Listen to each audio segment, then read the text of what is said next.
Okay, we're going to dive right in with the Sequential Prophet 6 oscillator section. First, let's start off with Oscillator 1. How numeric. Okay, so first of all, to get any sound, we have to turn up the volume of Oscillator 1 in the mixer. So that's going, and here we go.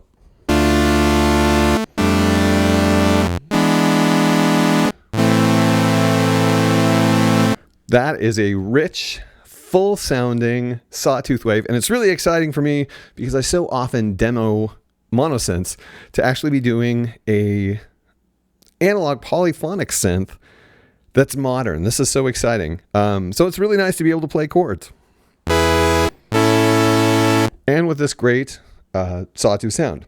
Now, let's talk about the waveform in Oscillator 1 on the Prophet 6.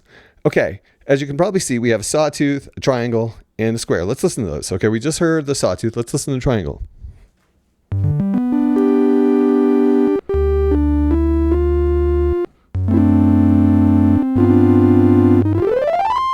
Really great sounding triangle.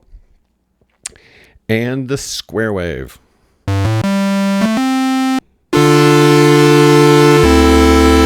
Traditional square wave sound sounds great.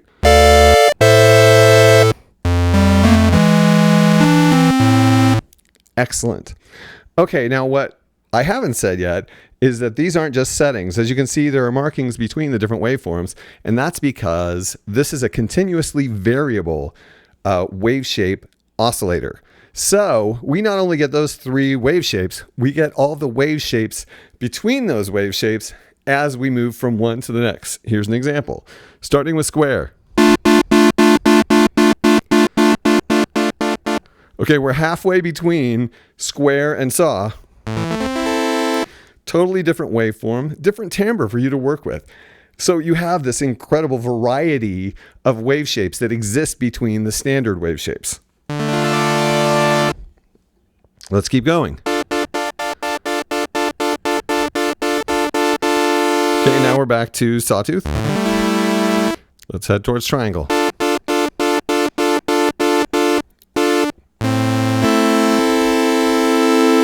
Okay, we're about halfway between triangle and sawtooth. And listen, it's like a sawtooth with a heavier low end. And that's what's so great about variable wave shape is that you not only get different, well, in the fact that you get different timbres, different wave shapes, you get different frequency content, which gives you a wider palette to work with instead of just saw and square or whatever.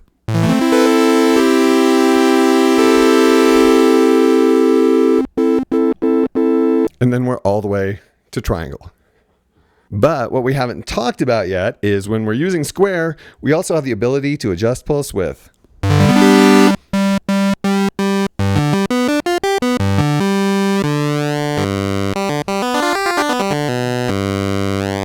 So that in itself is a huge amount of timbral variety there on this particular unit, and you can hear that you can get a pulse width of 100% or 0%. And I don't know if you know this, but that means no sound at all. So your sound can actually go away. In there. So I'm playing, there's no sound. We probably have a pulse width of 0 there, which is no width, right? Because I'm bad at math, but at least I know that. Okay, so, and on the other end, we have 100%, which is, again, everything instead of nothing. But this effect can be used in modulation in a really cool way because yes, you can modulate the pulse width, which is super awesome.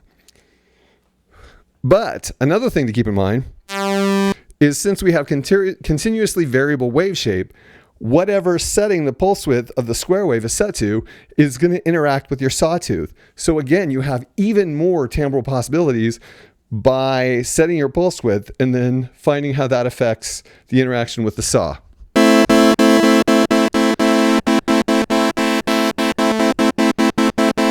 So there's a whole bunch of fertile ground of exploration in there.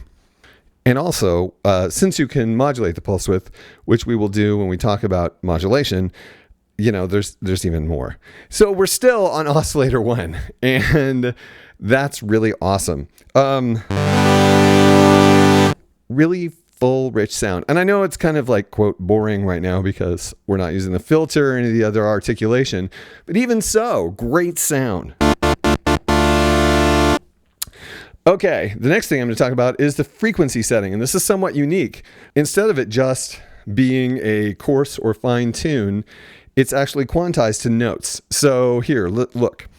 Right now I have it set to C2, which means this is, well, one of them is C2, but you can adjust it. And you can see the note name that you've adjusted it to. And it's got a tremendous range. That's pretty high.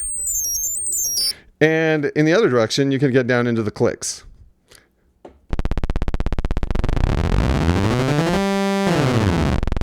So this is a very wide-ranged oscillator, in addition to having the continuously variable wave shape.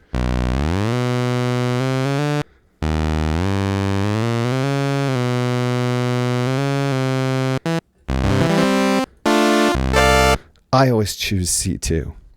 Okay, so that's oscillator 1, and of course you can control its level in the mixer section. Let's bring in oscillator 2.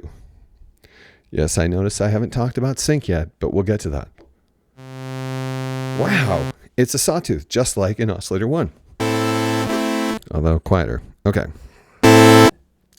So all of those things I said to oscillator 1 apply to oscillator 2 in regard to these three knobs. Okay, so that's awesome. But let's bring oscillator 1 in. Much bigger sound. So already you can hear that these are VCOs because, well, this is not a justification for them being VCOs, but you can hear them beating against each other.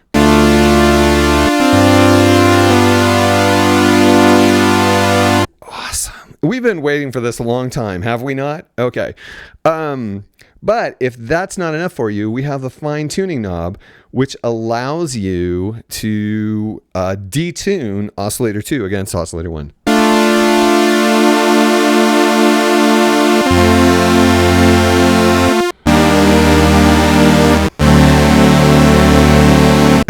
Wow.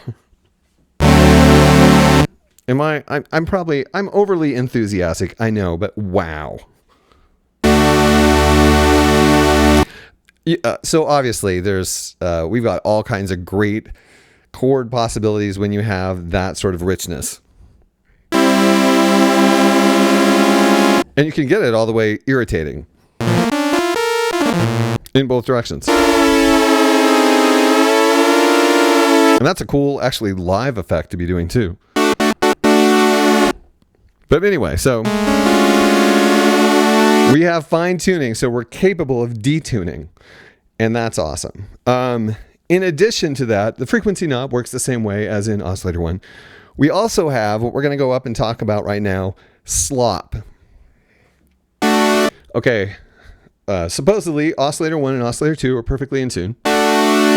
Now what Slop does is it causes pitch drifting, random pitch drifting in each of the oscillators. And I know we're talking about oscillator 1 and oscillator 2, but I'm pretty sure this actually adjusts all of the oscillators that we have available to us, which are 12, 6 for each oscillator. So when we do this, this means that we have oscillators that are kind of doing their own thing. So you get pitch variation, which creates chorusing, which makes a really broad sound. And also, for people like me who are into vintage, we have more of an authentic vintage sound because we have oscillators that are misbehaving. And then, I mean, you can turn this up to the point where, again, it's irritating. But that also comes in handy when you're doing more sound design-y sort of stuff. Everything's out of tune kind of a little bit, and then some of it goes into tune and some of it goes out of tune. I love it. But it really helps you create a nice, rich, dare I say fat analog sound. And you can add in a little detuning at the same time.